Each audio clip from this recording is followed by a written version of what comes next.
নমস্কার, আপনারা দেখছেন খবর বাংলা আর আমি কৃত্তিবাস। খেলার জগতের সব খবর নিয়ে প্যারিস অলিম্পিকের আগে আবারও গোটা বিশ্বকে চমক দিলেন ভারতের তারকা জ্যাভলিন থ্রোয়ার।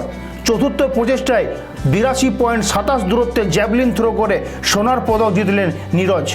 দোরগোড়ায় প্যারিস অলিম্পিক, আর তার আগেই বড়সড় চমক দিলেন ভারতের তারকা জ্যাভলিন থ্রোয়ার নীরজ চোপড়া।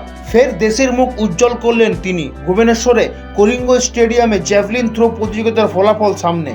অলিম্পিক্সে সোনার পদকজয়ী নীরজ চোপড়া অংশ নিয়েছিলেন এই প্রতিযোগিতায়। প্যারিস অলিম্পিকে যোগ্যতা অর্জন করার সুবাদে সরাসরি ফাইনালে খেলতে নেমেছিলেন নীরজ।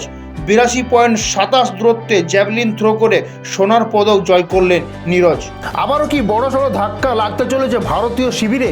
শোনা যাচ্ছে টি-20 বিশ্বকাপের পর অবসর নিতে চলেছে ভারতীয় দলের লেজেন্ডারি খেলোয়াড় রোহিত শর্মা। আবারও কি বড়সড় ধাক্কা খেতে চলেছে ভারতীয় ক্রিকেট দল? ভারতীয় ক্রিকেটের অবদান রয়েছে বহু লেজেন্ডারি ক্রিকেটারের।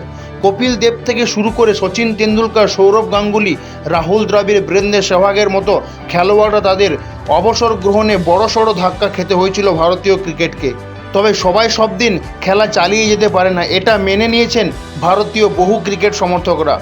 তবে চোখের জল এসেছে বহু ক্রিকেট প্রেমী সমর্থকদের। আবারও কি বড়সড় ধাক্কা লাগতে চলেছে ভারতীয় ক্রিকেটে? কারণ শোনা যাচ্ছে ভারতীয় ক্রিকেটের বর্তমান সময়ে সবথেকে গুরুত্বপূর্ণ খেলোয়াড় রোহিত শর্মা চলেছেন অবসর নিতে। তবে সব জল্পনা কল্পনাকে উড়িয়ে রোহিত শর্মা বলেন এখন তার অবসর গ্রহণের কোনো পরিকল্পনা নেই। তিনি আরও ক্রিকেট খেলতে চান, ভারতীয় দলের অধিনায়কত্ব করতে চান এবং জাতীয় দলের সেবা করতে চান। খেলার জগতের সব খবর পাওয়ার জন্য চোখ রাখুন খবর বাংলার পর্দায়। খবর বাংলা, খবরের খবরদারি।